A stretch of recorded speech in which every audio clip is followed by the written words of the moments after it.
یسایہ 9واں باب۔ اس نے قدیم زمانہ میں زبولون اور نفتالی کے علاقوں کو ذلیل کیا، پر آخری زمانہ میں قوموں کی گلیل میں دریا کی سمت یردن کے پار بزرگی دے گا۔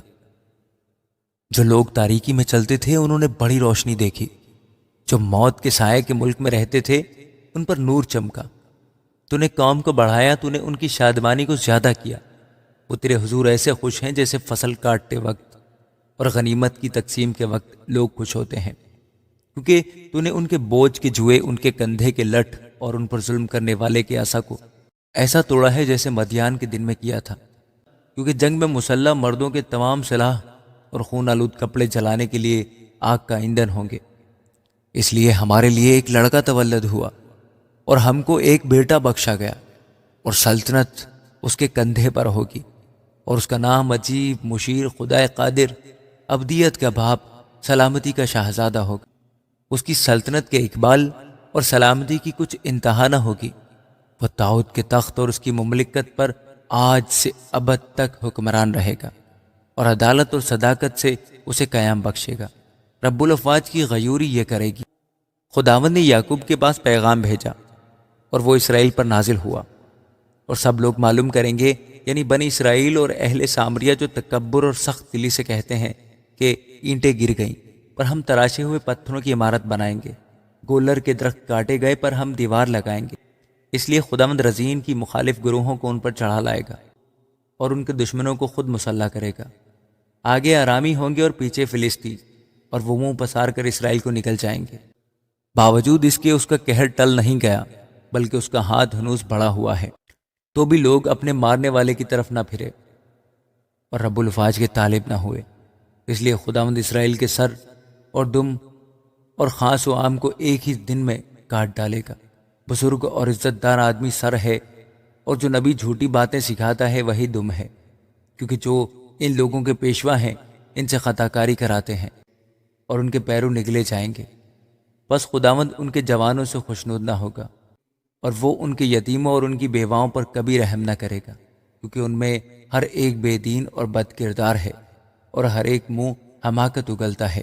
باوجود اس کے اس کا قہر ٹل نہیں گیا، بلکہ اس کا ہاتھ ہنوز بڑھا ہوا ہے، کیونکہ شرارت آگ کی طرح جلاتی ہے اور خس و خار کو کھا جاتی ہے، بلکہ وہ جنگل کی گنجان جھاڑیوں میں شعلہ زن ہوتی ہے، اور وہ دھوئیں کے بادل میں اوپر کو اڑ جاتی ہے۔ رب الفاج کے قہر سے یہ ملک چلایا گیا ہے، اور لوگ ایندھن کی مانند ہیں۔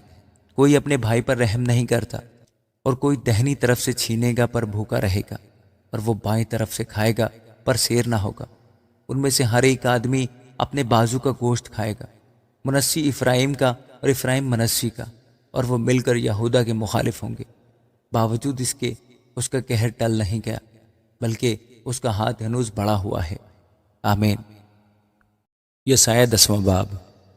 ان پر افسوس جو بے انصافی سے فیصلے کرتے ہیں، اور ان پر جو ظلم کی روبکاریں لکھتے ہیں، تاکہ مسکینوں کو عدالت سے محروم کریں، اور جو میرے لوگوں میں محتاج ہیں ان کا حق چھین لیں، اور بیواؤں کو لوٹیں، اور یتیم ان کا شکار ہوں۔ سو تم مطالبہ کے دن اور اس خرابی کے دن جو دور سے آئے گی کیا کرو گے؟ تم کمک کے لیے کس کے پاس دوڑو گے؟ اور تم اپنی شوکت کہاں رکھ چھوڑو گے؟ وہ قیدیوں میں گھسیں گے اور مقتولوں کے نیچے چھپیں گے۔ باوجود اس کے اس کا قہر ٹل نہیں گیا، بلکہ اس کا ہاتھ ہنوز بڑھا ہوا ہے۔ اسور یعنی میرے قہر کے عصا پر افسوس، جو لٹ اس کے ہاتھ میں ہے سو میرے قہر کا ہتھیار ہے۔ میں اسے ایک ریاکار قوم پر بھیجوں گا، اور ان لوگوں کی مخالفت میں جن پر میرا قہر ہے میں اسے حکم قطعی دوں گا کہ مال لوٹے اور غنیمت لے لے، اور ان کو بازاروں کی کیچڑ کی مانند لتاڑے۔ لیکن اس کا یہ خیال نہیں ہے، اور اس کے دل میں یہ خواہش نہیں کہ ایسا کرے، بلکہ اس کا دل یہ چاہتا ہے کہ قتل کرے اور بہت سی قوموں کو کاٹے، کیونکہ وہ کہتا ہے کیا میرے عمرہ سب کے سب بادشاہ نہیں؟ کیا کلنو کرکمس کی مانند نہیں ہے، اور حمات عرفات کی مانند نہیں، اور سامریہ دمشق کی مانند نہیں؟ جس طرح میرے ہاتھ نے بتوں کی مملکتیں حاصل کی، جن کی کھودی ہوئی مورتیں یروشلم اور سامریہ کی مورتوں سے کہیں بہتر تھیں، کیا جیسا میں نے سامریہ سے اور اس کے بتوں سے کیا ویسا ہی یروشلم اور اس کے بتوں سے نہ کروں گا؟ لیکن یوں ہوگا کہ جب خداوند کوہ سیون پر اور یروشلم میں اپنا سب کام کر چکے گا، تب وہ فرماتا ہے میں شاہ اسور کو اس کے گستاخ دل کے سمرہ کی اور اس کی بلند نظری اور گھمنڈ کی سزا دوں گا، کیونکہ وہ کہتا ہے میں نے اپنے زور بازو سے اور اپنی دانش سے یہ کیا ہے، کیونکہ میں دانش مند ہوں۔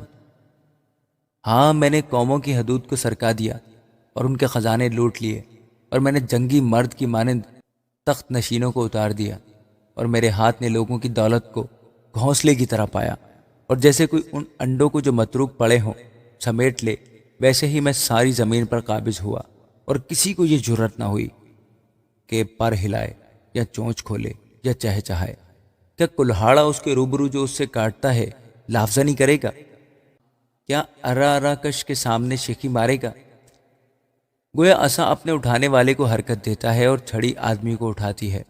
اس سبب سے خداوند رب الفاج اس کے فربا جوانوں پر لاغری بھیجے گا اور اس کی شوکت کے نیچے ایک سوزش آگ کی صورت کی مانند بھڑکائے گا، بلکہ اسرائیل کا نور ہی آگ بن جائے گا اور اس کا قدوس ایک شعلہ ہوگا، اور وہ اس کے خس و خار کو ایک دن میں جلا کر بھسم کر دے گا، اور اس کے بن اور باغ کی خوشنمائی کو بالکل نیست و نابود کر دے گا، اور وہ ایسا ہو جائے گا جیسا کوئی مریض جو غش کھائے، اور اس کے باغ کے درخت ایسے تھوڑے بچیں گے کہ ایک لڑکا بھی ان کو گن کر لکھ لے گا۔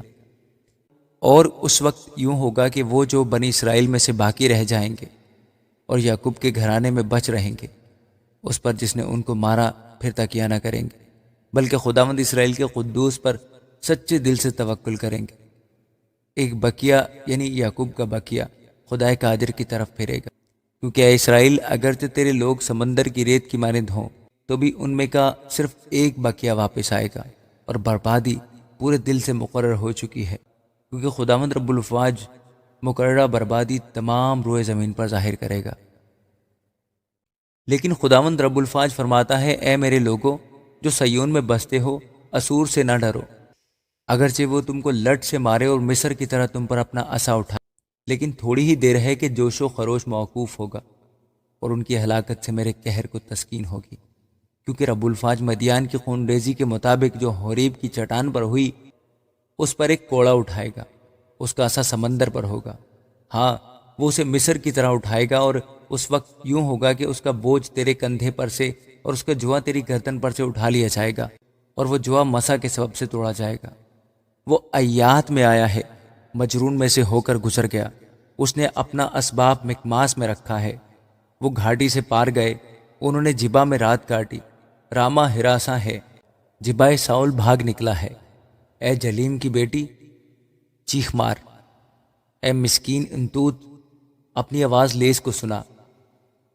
مدمینہ چل نکلا، جبیم کے رہنے والے نکل بھاگے، وہ آج کے دن نوب میں خمیازن زن ہوگا۔ تب وہ دختر سیون کے پہاڑ یعنی کوہ یروشلم پر ہاتھ اٹھا کر دھمکائے گا، دیکھو خداوند رب الفاج ہیبت ناک طور سے مار کر شاخوں کو چھانٹ ڈالے گا، کداور کاٹ ڈالے جائیں گے اور بلند پست کیے جائیں گے، اور وہ جنگل کی گنجان جھاڑیوں کو لوہے سے کاٹ ڈالے گا، اور لبنان ایک زبردست کے ہاتھ سے گر جائے گا۔ آمین۔